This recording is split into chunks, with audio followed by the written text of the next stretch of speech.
Good morning, ladies and gentlemen. This is Rusty 78609, and we're going to go for a Saturday morning drive. Beautiful morning.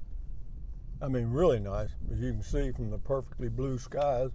We're going to go the back way around Delano, go around towards Bluffton and Towle in that area, which I know most of you know nothing about, but I don't know much about them either, so away we go.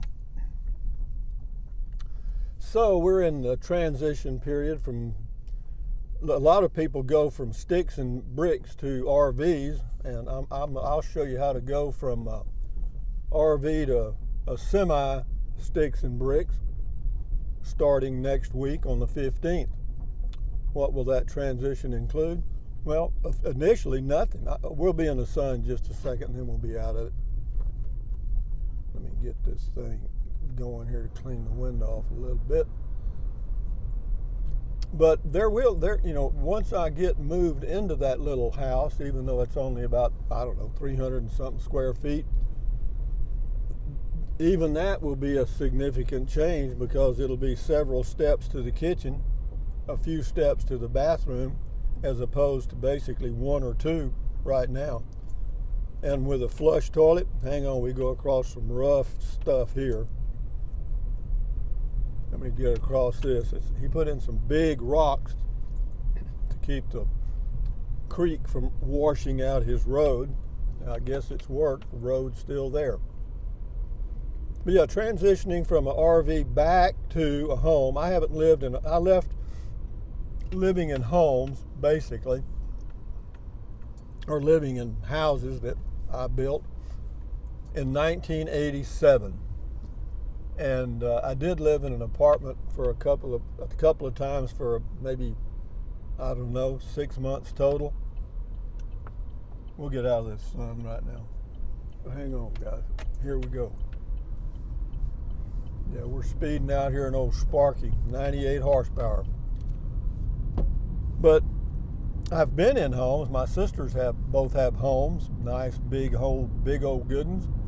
And every time I go in them, I think about all the wasted space. That's all I think about. But, if you're used to homes, then you're wondering why I try to live in such a small space, or have lived in a small space for 25 years. And it's just my individual choice, just like your choice is to do what you do. So with that in mind, we'll move on to the next step, which is living in this little place in Brackettville, Texas, Fort Clark Springs, an unincorporated community. Fort Clark Springs is an unincorporated community. Brackettville is a nice little small town. And I've lived in small towns, like Capitan, and so that won't be much of a change. But in the inside of the home, I'll have to do a lot of adapting once I get inside the home. Now, how long will that be? I do not have a single clue. But, I envision myself with a regular bed. I'm just going to get a twin full-size bed, with a bed frame and that stuff. Get me one of those little roller-type closet things to put in there, hang my clothes on. And in the living room, I'll get a chair or two. Will I get a TV? I doubt it. I think I'll just use that outside TV on my Class C that I've never used. I think I'll just take it off and put it in the house because I don't watch. Occasionally I do watch YouTube on the, quote, big screen in my RV. But no networks. I don't care anything about having an antenna or being connected to any of the networks at all. I don't care about NFL football. Really, I don't watch golf anymore, tennis, or any sport, so that kind of eliminates. That's basically what it's for. That's why they have the sports, to get you to watch TV and sell products. But having said that, I've imagined myself being in the bed. Oh God, it'll be such a relief to make the bed. I'll be able to walk all the way around it. Can you imagine that?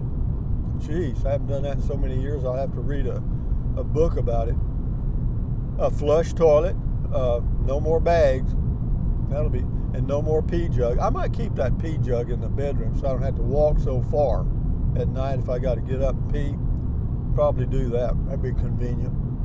And I don't know, as far as cooking and stuff, I don't see any real change there. I've got my Instant Pot, even though this thing has a 4-burner electric range and stovetop. I doubt that I'll ever use it. I might use the oven every now and then to heat something, but I doubt. I got a microwave in the RV, and I'll probably get one for the house too, because you can get them so cheap. What do they come in handy for? Warming stuff up mostly. That's about it. I certainly don't cook in a microwave. And I may get me I don't know. I've got a popcorn popper now, one of those air poppers. I had before. I've got one of those, so that'll take care of the popcorn. I just don't eat that much, guys. I mean, everything I fix, that's Lake Buchanan off to the right. That's 22,000 acres of lake. Beautiful place to me. And but yeah, cooking in the Instant Pot pretty well takes care of all my cooking needs.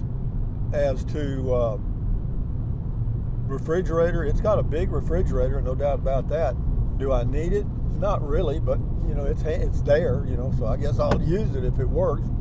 And so what else? So we got refrigerator, cooking, you know, it's got a big kitchen sink, got a bathroom. Did it have a sink in the bathroom? I can't remember. It seemed like it did, but there was no mirror above the sink. For some reason they had moved that to another place. I don't know why, but we'll see. And then what else? You know, the patio's great, the screened-in patio.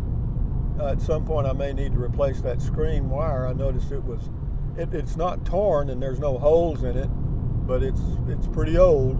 You know, it's probably about 20 years old, so that may need to be replaced, but that's certainly not expensive. Would I do it myself? No, because I know when I do things myself now, I do more damage than if I had just done nothing. So I noticed this camera's doing some strange stuff. I hope it doesn't look like this when I publish it later. So what else can I tell you guys? It's exciting to have something to do, something to look forward to. You know what I mean? That's something I've done for years.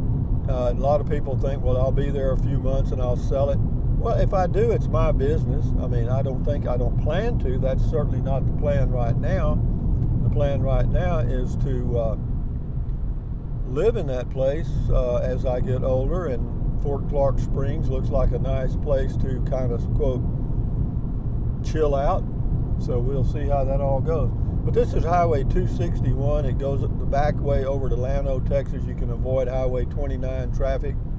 And this is, as you can see, or so far, we haven't seen a car, I don't think. And also, there are a number of beautiful drives around Brackettville, Texas. And you know, several people have mentioned, you know, the Alamo that John Wayne and the mayor of Brackettville, I think, built to do the movie The Alamo starring John Wayne. And I think the movie was a big flop, actually. I don't think they made much, if any, money out of it. But the set that they built to do that is still there, about 8 miles out of Brackettville. And I think you can pay a fee and go see it. I might do it just to do a video, see how it goes. But other trips, there's, you know, of course, you got Uvalde, Eagle Pass, Del Rio. Then you got the border towns in Del Rio. You got Villa Cuna, Eagle Pass. You got Piedras Negras. What else? Which Piedras Negras just means basically what? Black rocks, I think. And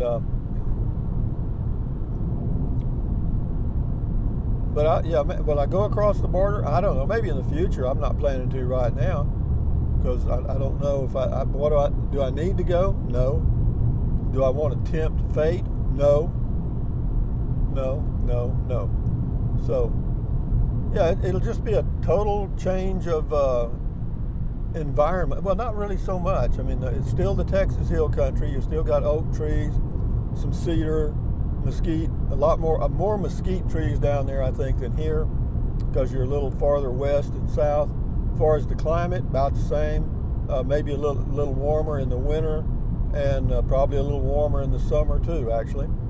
But as I've mentioned in some other videos, as I've grown older, I've noticed that I can tolerate heat okay. I mean, like if it's 95 degrees, I'm okay with that, no problem. But if it's 25 degrees, I'm not okay with that.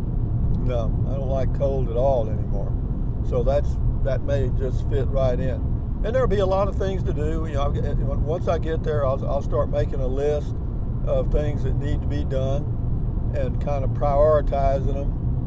And then I'll just start doing them, you know. So that's the way that goes.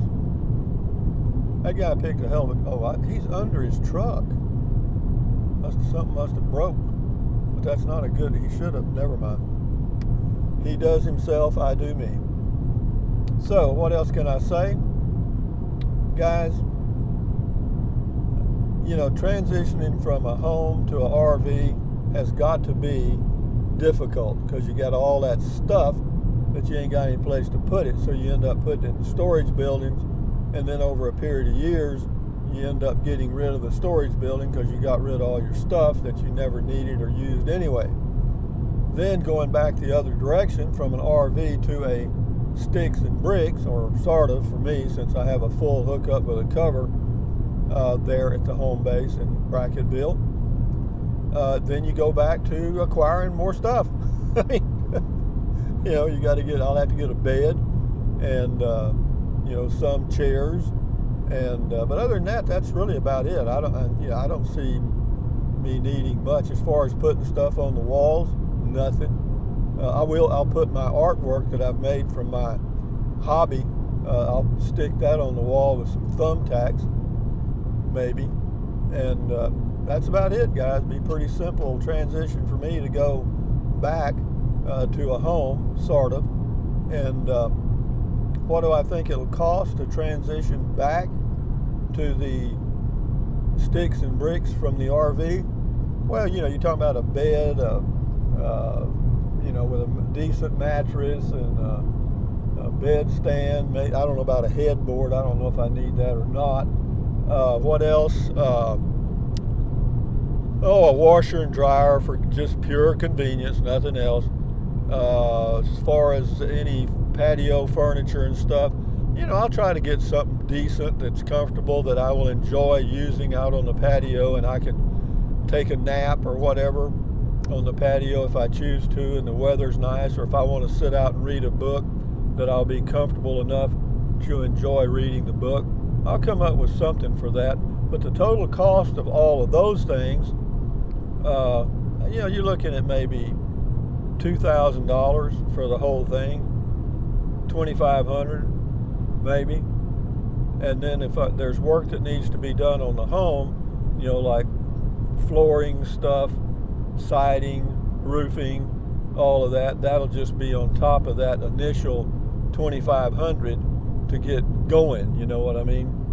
And yeah, it's just, but see, you can see that this is just like, you know, I bought me a chunk of coal, and now I got to polish it and make it a diamond. That's what I'm going to do, just like I've done for years, for the past, hell, I don't know, my life, probably 40 years. You know, I built in my working lifetime, I built I had 4 homes built, and I built one of them. Is that right? Let me think.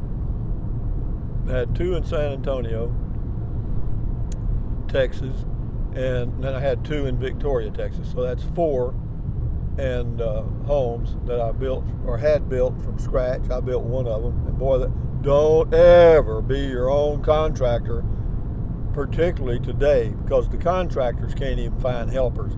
So you know you're lost. You know, you may get lucky, but oh, lucky, I hear you. So anyway, guys, we're just cruising here to keep from snoozing and losing. Life is okay. I'm looking forward to the new challenge, polishing the diamond. I've got a good picture of how it's all going to come out in my mind. At some point, it'll be a really nice looking place, and I will paint the outside ice blue. I've mentioned that before. It's kind of a pretty color blue. It's not just light blue, it's got a little green texture to it, but I mean, it's really pretty. It's called ice blue, and it's hard to get a painter to pick it up and do it right, because I had a problem with it on the last home I built. He couldn't see the color like I saw it, and so we had to mix paint, and I'd say, okay, that's it right there. And he said, okay, and he mixed up a bunch of it, and away we went, or he went. So yeah, ice blue with white trim. And then as far as the roof, we'll go with a metal roof, I guess. Maybe I don't even know that the roof's got a problem. It may not. It may not need replaced for years. And that's the outside. Then on the inside, removing the carpet and all that stuff, that's not a big issue. And the patio's okay. And the laundry room the laundry room is okay. It's the building where the hot water heater is that needs a little tender, loving care, as in the door is about to fall off of it. But again, and I may replace that water heater anyway because it's too damn big. They must have a 100-gallon hot water heater. It's the biggest thing I ever saw. But having said that, ladies and gentlemen, from Highway 261 on the back road to Llano, Texas, this is Rusty 78609 saying, thumbs up. Carpe diem means seize the day in Latin. Carpe diem, adios, bye-bye, buy anything you want, anytime. But if you think about it, use the link to Amazon products in the description of all of my videos. Why? Because it doesn't cost you a penny. Just click on the link, go to Amazon, buy whatever you want. Drink plenty of water, stand guard at the door of your mind, take care of your health, and enjoy your life, and enjoy your weekend. And on it goes, guys. Boom, boom, boom, boom. Adios. Bye-bye.